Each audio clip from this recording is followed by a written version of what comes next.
नमस्ते दोस्तों। बड़े किसी दार्शनिक ने कहा है कि एक दिन वर्षों का संघर्ष आपसे बहुत खूबसूरत तरीके से टकरा सकता है। अयोध्या के राम मंदिर का संघर्ष कई पीढ़ियों का संघर्ष है। इसमें अनेक पीढ़ियों ने अपने बलिदान दिया, कई पीढ़ियां इसमें आहूत हो गई। लगभग 550 के अनविरत संघर्ष के बाद आज हम सभी जानते हैं कि 22 जनवरी 2024 को भव्य श्री राम मंदिर का निर्माण कार्य चल रहा है, जिनका उद्घाटन होना है हमारे माननीय प्रधानमंत्री के द्वारा। राम मंदिर को लेकर पूरे देश भर में लोगों के मन में उत्साह है। इस उत्साह को बढ़ाने के लिए और राम मंदिर के उद्घाटन के समय पूरे देश में एक अच्छा उत्सव का माहौल रहा है। इस उत्सव से राम मंदिर जो वहाँ का निर्माण ट्रस्ट है उसके द्वारा पूरे ही भारत में अक्षत कलशों को भेजा गया है। अक्षत कलश मतलब अभी हम समझेंगे चावल का कलश। उसके सामने से तो उस कलश के आ, उस कलश को लेकर आज ये ब्यावरा नगर में भी हमारे पास आया है। तो आज हमारे साथ विश्व हिंदू परिषद के जिला मंत्री हर्ष जी तोमर हैं। वे हमें अक्षत कलश के बारे में पूरी जानकारी देंगे। क्या उद्देश्य है, क्यों इन अक्षत कलशों को बुलवाया गया है, जो भी उद्देश्य है उसकी पूर्ति कब तक होगी, इन सभी बातों पर हम चर्चा करेंगे। तो हर्ष जी, आप मैं भैया कहकर ही संबोधित करूंगा। तो हर्ष भैया, आप बताइए अक्षत कलश को लेकर विश्व हिंदू परिषद का भी क्या उद्देश्य है और जो राम मंदिर निर्माण वहां के जो ट्रस्ट हैं उनका क्या मानना है। सादा जय श्री राम। जैसा कि हम सभी की जानकारी में है कि 495 वर्ष के सतत संघर्ष के बाद आगामी 22 जनवरी को अयोध्या में जो नवनिर्मित भगवान का मंदिर निर्माण हो रहा है, वहां पर रामलला विराजमान होने वाले हैं। और उसको लेकर क्योंकि 450 वर्ष 495 वर्ष का संघर्ष रहा, जितना लंबा संघर्ष होता है उतनी ज्यादा समाज के अंदर उत्कंठा बढ़ती है। तो पूरे दुनिया में रहने वाले 120 करोड़ हिंदुओं के लिए यह बहुप्रतीक्षित क्षण है और इतने लोगों के भावना इस कार्यक्रम से जुड़ी हुई हैं। इसलिए ये कार्यक्रम सभी का कार्यक्रम बने, देश ही नहीं पूरी दुनिया में रहने वाला हिंदू समाज इस कार्यक्रम से जुड़े जी। इसी भावना के साथ हर व्यक्ति तक ये कार्यक्रम पहुंचे। इसलिए श्री राम जन्मभूमि तीर्थ क्षेत्र जो है ट्रस्ट, उसके द्वारा अक्षत वितरण का कार्यक्रम आगामी जनवरी में होने वाला है। अक्षत वितरण को अगर हम थोड़ी सामान्य भाषा में बता सके तो चावल, पीले चावल बांटेंगे। हाँ, हम ऐसा बोल सकते। कब तक की योजना है, कब तक हम घरों तक जाएंगे समाज में।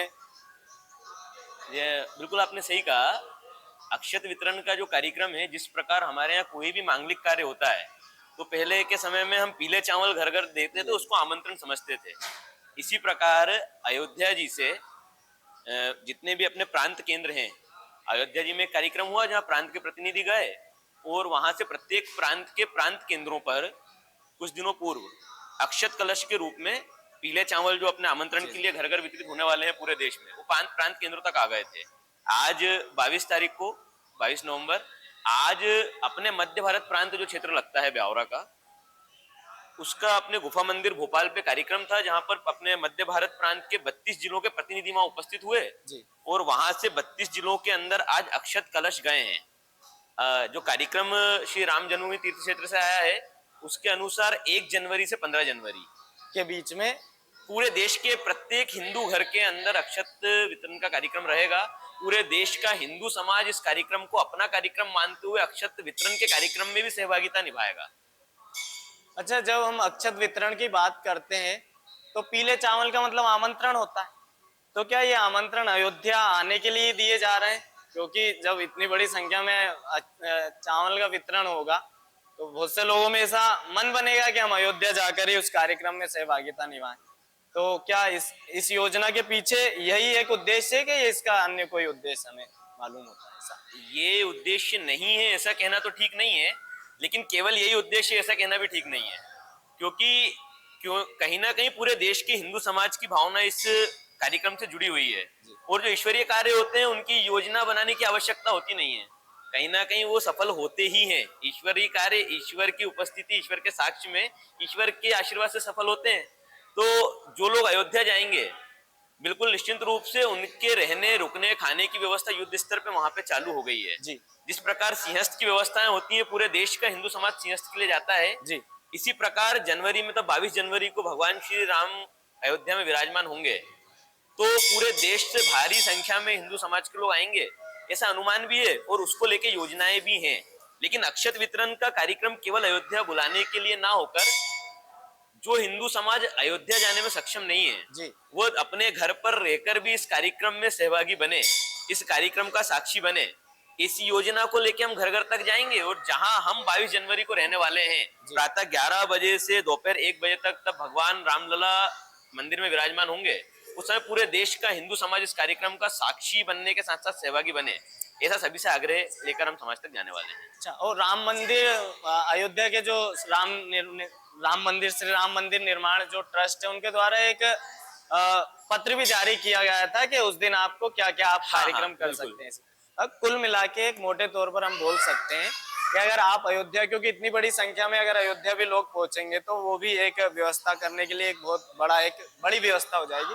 तो हम जहां भी हमारे आसपास के मठ मंदिरों में हम उस दिन को उत्सव की तरह मनाएं, ऐसी मुझे लगता है। जिस प्रकार तब लंका विजय के बाद भगवान श्री राम अयोध्या आए थे, तो उस दिन को हम प्रतिवर्ष पूरे देश के अंदर, ये नहीं पूरी दुनिया में जहां जहां हिंदू समाज रहता है, वह दिवाली के रूप में मनाते हैं। तो इस बार तो 495 वर्ष के बाद भगवान श्री राम अयोध्या में उसी गौरव के साथ विराजमान होने वाले हैं। तो ये जो उत्सव है, ये भी पूरे देश में दीपावली की तरह मने, दीपोत्सव की तरह मने। प्रत्येक घर पे दीपमालाएं लगे, घरों के बाहर रंगोलियां बने। जितने भी हमारे मंदिर हैं, हमारे नजदीकी मंदिर हैं, वहाँ क्षेत्रीय लोग, जो वहाँ पे रहने वाले लोग हैं, अपने आसपास के मंदिर में जाएं और जिस समय भगवान विराजमान हो अयोध्या के अंदर, वहाँ हर मंदिर के अंदर महाआरती हो।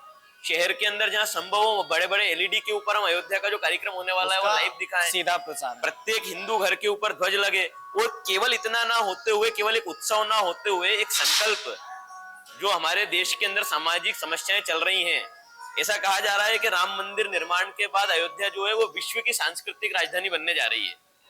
तो उस उद्देश्य को लेकर राम मंदिर का जो प्राण प्रतिष्ठा कार्यक्रम है शुरुआत है, वहां से हमारे जो सामाजिक उद्देश्य हैं, जिसको लेकर हिंदू समाज के नाते हम लोगों ने आगे अपना दुनिया में अपनी भूमिका निभाना है, उसकी कामों की शुरुआत वहां से हो, ऐसा राम जन्मभूमि तीर्थ क्षेत्र का जो कार्यक्रम है उसके माध्यम से उन लोगों का प्रयास है। चलिए, तो हम हमारे साथ हर्ष भैया थे, इन्होंने हमें बहुत सारी जानकारी दी। यही मेरा भी मानना है कि हमारे पास अभी जो 2-2.5 महीने का हमारे पास समय, लगभग 2 महीने का समय हम मान सकते हैं। तो इस दौरान हम हमारे मन में राम का मंदिर बनाए, राम सी हमारे अंदर मर्यादा आ सके, राम सा शौर्य आ सके, राम का त्याग हमारे अंदर आ सके। इन्हीं सभी शुभकामनाओं के साथ मेरा मन तो बहुत प्रसन्न है अंदर से ही।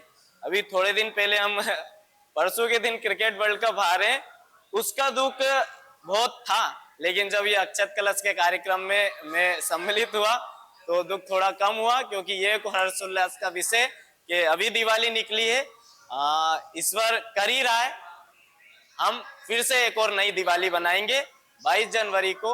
और ये हम सभी, कम से कम मेरी उम्र के नौजवानों के लिए तो ये एक बहुत बड़ा गौरव का विषय है, क्योंकि 550 या फिर जैसा भैया ने बताया 595 वर्ष का जो संघर्ष है, इसमें कई पीढ़ियां जो है वो इस संघर्ष में चली गई।